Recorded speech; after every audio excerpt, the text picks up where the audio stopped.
नमस्कार. मी श्रीधर जोशी. आपण पाहतात व्हिडिओ चॅनल कर्मचारी व अधिकारी मित्र. बंधुभगिनींनो, आज बुधवार दिनांक 15 एप्रिल 2026 आणि हा व्हिडिओ आहे व्हिडिओ क्रमांक 532. मित्रांनो, आजच्या व्हिडिओमध्ये आपण मुंबई उच्च न्यायालयाच्या औरंगाबाद पीठानं नुकताच साहेबराव आहिरे व 117 विरुद्ध जिल्हा परिषद नाशिक आणि महाराष्ट्र शासन या प्रकरणात एक महत्त्वाचा निर्णय दिला आहे. तो दिला आहे 18 मार्च 2026ला. त्या निर्णयाची आपण चर्चा करणार आहोत. या निर्णयावर एक व्हिडिओ करावा अशी अनेकांनी सूचना केली होती. त्यात श्री नरेंद्र आष्टीकर म्हणून यांनी पण सूचना केली होती आणि त्यांची विनंती ही बरोबरच होती, कारण हा निर्णय महत्त्वाचा आहे आणि म्हणूनच हा व्हिडिओ आज या निर्णयावर करत आहे. आता मित्रांनो, आपल्याला पहिल्यांदा वस्तुस्थिती काय आपण समजून घेऊया. आपल्याला कल्पना आहे की जे कर्मचारी किंवा अधिकारी 30 जूनला रिटायर झाले असतात किंवा 31 डिसेंबरला जे रिटायर झाले असतात, त्यांना 1 जुलै आणि 1 डिसेंबरची काल्पनिक वेतनवाढ द्यावी. केव्हा? जर त्यांची आधीच्या वर्षामध्ये म्हणजे 30 जूनपर्यंत, म्हणजे आधीच्या 1 जुलै ते 30 जून यामध्ये जर त्यांची 1 वर्ष सेवा झाली असेल तर त्यांना पूर्वी 1 जुलैची किंवा 1 जानेवारीची वेतनवाढ दिली जात नव्हती, कारण ते रिटायर झाले होते.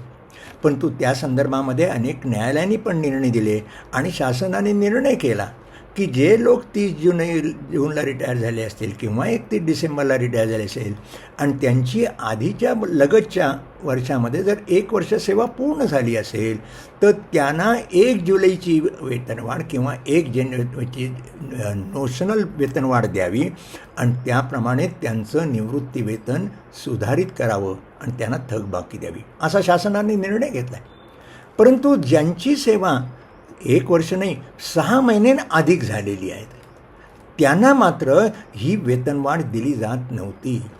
तर या प्रकरणी नाशिक जिल्हा परिषदेचे सुमारे 118 कर्मचारी म्हणजे साहेबराव आहिरे व 117 या कर्मचाऱ्यांनी उच्च न्यायालयात रिट पिटिशन केला होता आणि त्यांची मागणी काय होती की आम्ही 30 जूनला रिटायर झालेले आहोत, परंतु 30 जून पूर्वीची आमची जी सेवा आहे ती 6 महिने किंवा पेक्षा अधिक झालेली आहे, पण आमची 1 वर्ष सेवा झालेली नाही, त्यामुळे आम्हाला काल्पनिक वेतनवाढ मिळत नाही. ते योग्य नाही, कारण महाराष्ट्र नागरी सेवा रिव्हिजन ऑफ पे जे 2009च्या आदेश किंवा नियम केलेले आहेत, त्या नियमाप्रमाणे ज्या कर्मचाऱ्याची 6 महिने किंवा अधिक सेवा झाली असेल तेव्हा त्याला 1 जुलैची वेतनवाढ देणं आवश्यक आहे किंवा 1 जानेवारीची. पण ती या बाबतीत म्हणजे जे सेवानिवृत्त झाले त्यांच्या बाबतीमध्ये असा शासनाचा आदेश नाही आणि तो त्याप्रमाणे ही जी वेतनवाढ आहे 1 जुलैची की त्यांनी ती वेतनवाढ काल्पनिक वेतनवाढ द्यावी म्हणून त्यांनी रिट पिटिशन अर्ज केला. आता हा जो रिट पिटिशन केला होता त्याच्यात त्यांची मागणी काय होती? त्यांची मागणी अशी होती की आम्हाला आमची 30 जूनला आम्ही सेवानिवृत्त झालो असलो तरी त्या सेवानिवृत्तीपूर्वी आधीच्या वर्षात लगतच्या वर्षात आमची 6 महिन्यापेक्षा अधिक सेवा झाली आहे, त्यामुळं आम्हाला 1 जुलैची काल्पनिक वेतनवाढ ज्याला नोशनल वेतनवाढ द्यावी आणि मग आम्हाला जे निवृत्ती वेतन दिलं आहे त्या निवृत्ती वेतन विषयक लाभांची पुनर्गणना करावी आणि त्याची थकबाकी पण द्यावी आणि अशा तऱ्हेचे आदेश शासनाला द्यावे, अशा तऱ्हेची मागणी उच्च न्यायालयामध्ये रिट पिटिशनद्वारे करण्यात आली. सुरुवातीला यांच्या रिट पिटिशनमध्ये जो 10 नियम मगाशी मी सांगितला, महाराष्ट्र नागरी सेवा रिव्हिजन ऑफ पे नियम 2009, हे सुद्धा यातलं जे 10 नियम आहे हा बेकायदेशीर आहे, म्हणजे अल्ट्रा व्हायरस आहे, अवैध आहे असा देखील डिक्लेअर करावा अशी मागणी केली होती. परंतु सुनावणीच्या वेळेस मात्र ही मागणी काही त्यांनी प्रेस केली नाही. आणि मग त्याच्या म्हणण्याप्रमाणे ॲडव्होकेटने सांगितलं की ही जी मागणी आहे की अवैध ठरवावा MCS रिव्हिजन ऑफ पेन्शन रूल्सचा नियम 10, ही काय मागणी आम्हाला प्रेस करायची नाही आहे आणि म्हणून मग उच्च न्यायालयाने त्यांच्या बाजू ऐकून घेतली आणि शासनाची देखील बाजू ऐकून घेतली आणि मग दोन्ही बाजू ऐकून घेतल्यानंतर आपली काय निरीक्षणं नोंदवली ती आपण पाहूया. पहिलं यांचं म्हणणं कोणी उच्च न्यायालयाने आपलं जे निरीक्षण नोंदवलं की जे कर्मचारी 30 जूनला जरी सेवानिवृत्त झाले तरी त्यांना 1 जुलैची वेतनवाढ देय आहे असे निर्णय न्यायालयाने अनेक प्रकरणात दिलेले आहेत. आणि त्याच्याकरता म्हणून हा जो मुद्दा आहे हा काही रेस इंटिग्रा नाही. आता हा ज्युडिशियल टर्म आहे रेस इंटिग्रा. रेस इंटिग्रा म्हणजे काय? एखादा जो कायदेशीर मुद्दा आहे तो ठरवला गेलेला नाही पूर्वी, आणि त्यामुळे त्यांचं असं म्हणणं की there is already a president. कारण उच्च न्यायालयाने सर्वोच्च न्यायालयाने निर्णय दिलेले आहेत की 30 जून जी काल्पनिक वेतनवाढ देण्यात यावी, आणि म्हणून या प्रकरणामध्ये सर देणं आवश्यक आहे असं ध्वनीत उच्च न्यायालयाने केलं. दुसरं त्यांनी असं म्हटलं होतं, त्यांनी न्याय निर्णय उच्च आपल्या एक तर न्याय निर्णय आहे याच मुंबई उच्च न्यायालयाने बालाजी माणिकराव बिरादार विरुद्ध राज्य सरकार या प्रकरणात मुंबई उच्च न्यायालयाने जो निर्णय दिला आहे तो ह्या न्याय निर्णयामध्ये कोट केला आहे. आणि त्या निर्णयामध्ये काय म्हटलं आहे? 1 जुलैला देय असलेली वेतनवाढ ही ॲडव्हान्स इन्क्रिमेंट नसते, म्हणजे आगाऊ वेतनवाढ नसते, तर कर्मचाऱ्याने 1 वर्ष सेवा केल्यानंतर वेतनवाढ देय असते. आणि त्यामुळे 1 जुलैला कर्मचारी जरी सेवानिवृत्त झाला तरी त्याला 30 जून रोजीची 1 वर्ष सेवा झालेली असते, सबब 1 जुलैची त्यांना वेतनवाढ देय आहे असा निर्णय बालाजी माणिकराव बिरादार राज्य सरकारमध्ये केला आहे. आजच्या या न्याय निर्णयामध्ये एक उच्च न्यायालयाने बरोबर जसा दिला आहे तसा एक सर्वोच्च न्यायालयाने एक जो निर्णय दिलेला आहे, डायरेक्टर ॲडमिनिस्ट्रेशन आणि HR versus KPI cell Karnataka power and irrigation corporation limited विरुद्ध मुंदी नामणी या प्रकरणात दिलेला आहे की कर्मचाऱ्यांनी 1 वर्ष सेवा केली आहे की त्याला वेतनवाढ देय आहे, म्हणजे 30 जूनला जरी तो सेवानिवृत्त झाला तरी त्याला काल्पनिक वेतनवाढ दिलेली आहे. आता याच्यामध्ये आणखीन ऑब्झर्वेशन उच्च न्यायालयाने काय निरीक्षण नोंदवलं की अर्जदारांच्या बाबतीमध्ये, म्हणजे हे सर्व अर्जदार आहेत त्यांना MCS पेन्शन रूल लागू आहे, आणि त्यांना 6व्या वेतन आयोगाच्या नंतर जे rule MCS revision of pension rules 2009मध्ये केले आहेत त्याच्या रूल 10मध्ये स्पष्ट म्हटलेलं आहे की ज्याची 1 जुलै रोजी आधीच्या वर्षात 1 वर्षापेक्षा कमी परंतु 6 महिने किंवा अधिक सेवा झाली असेल तर त्यांना 1 जुलैची वेतनवाढ देय आहे. आणि या प्रकरणामध्ये हे जे अर्जदार आहेत, ह्या अर्जदार जे सर्व आहेत, ह्या अर्जदार जरी हे 30 जूनला रिटायर झाले असेल तरी त्यांची आधीच्या वर्षात 6 महिन्यापेक्षा अधिक सेवा झाली आहे, त्यामुळे त्यांना 1 जुलैची वेतनवाढ देय आहे. आता मात्र अर्जदारांनी मगाशी मी सांगितल्याप्रमाणे म्हणून हे निरीक्षण उच्च न्यायालयाने नोंदवलं आणि आपला अंतिम जो आदेश काय काढला तो पाहूया.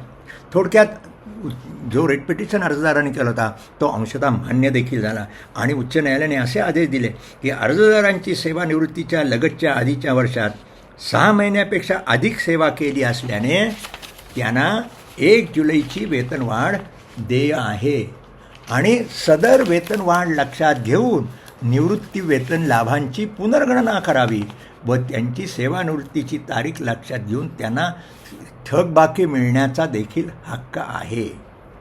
परंतु मात्र अर्जदारांनी गेल्या लाभांची पुनर्गणना करून यांना जे काही द्यायची आहे तर त्या बाबतीमध्ये मात्र त्यांनी म्हटलं आहे की थकबाकी जी आहे म्हणून निवृत्तीवेतन विषयक लाभ त्यांना दिलेले आहेत त्या लाभांची पुनर्गणना करावी आणि थकबाकी 90 दिवसात देण्यात यावी असा आदेश उच्च न्यायालयाने दिला.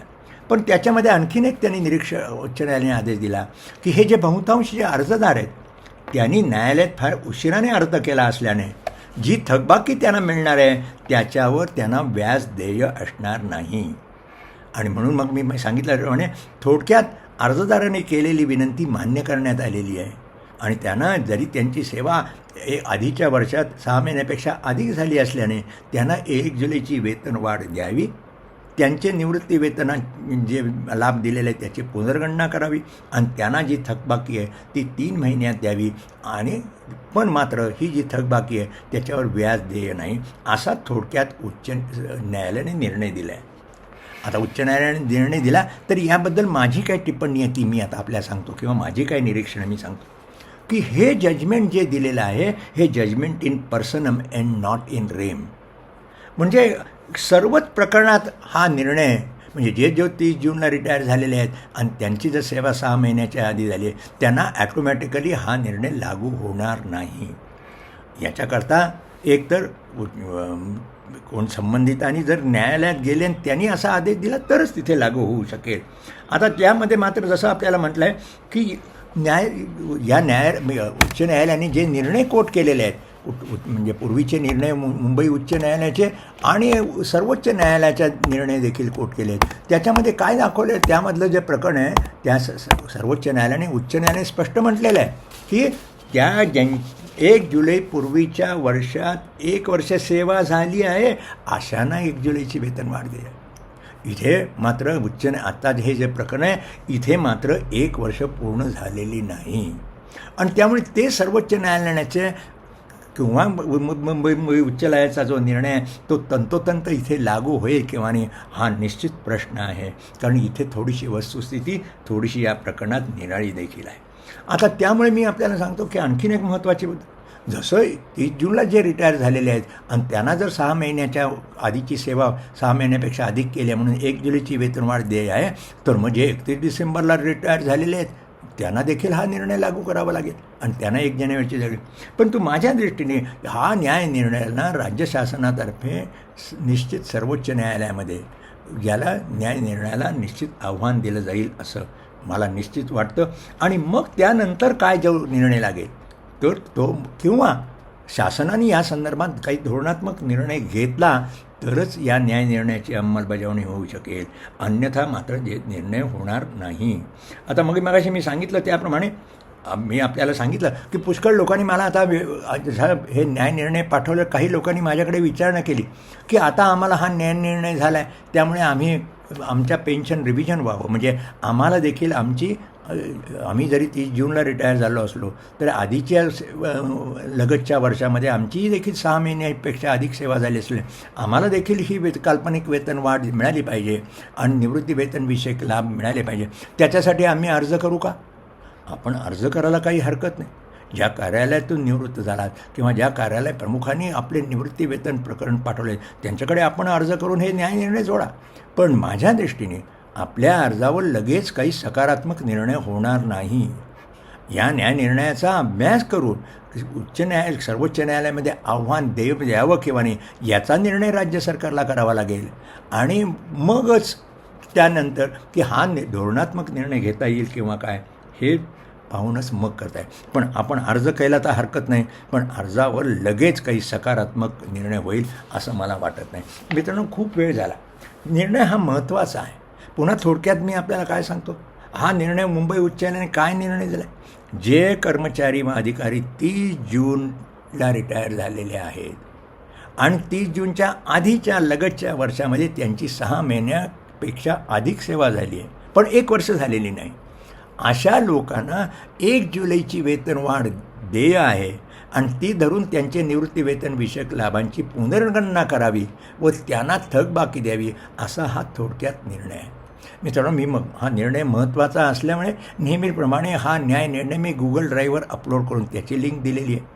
त्याबरोबरच जो सर्वोच्च न्यायालयाचा न्याय निर्णय या न्याय निर्णयामध्ये कोट केलेला आहे जो मगाशी मी सांगितलं की कॉर्पोरेशनचा जो निर्णय आहे कर्नाटकामधला जो निर्णय आहे म्हणजे Karnataka power and irrigation corporation versus Mundinamani या प्रकरणात जो निर्णय आहे तो देखील Google ड्राईव्हवर अपलोड करून त्याची लेखी दिली आहे. आणि आपल्या सर्वांच्या माहितीकरता देखील MCS रिव्हिजन पेन्शन रूल जे 2009मधले आहेत ते रूल देखील Google ड्राईव्हवर अपलोड करून त्याची लिंक दिली की जेणेकरून हा रूल 10 काय आहे हे तुम्हाला पाहता येऊ शकेल. मित्रांनो, येथेच थांबतो. व्हिडिओ आवडला असेल लाईक करा, शेअर करा, इतरांना फॉलो करा आणि अद्यापर्यंत या चॅनलला सबस्क्राईब केलं नसेल तर सबस्क्राईब करा आणि आपल्या मित्रांना देखील सबस्क्राईब करण्यास.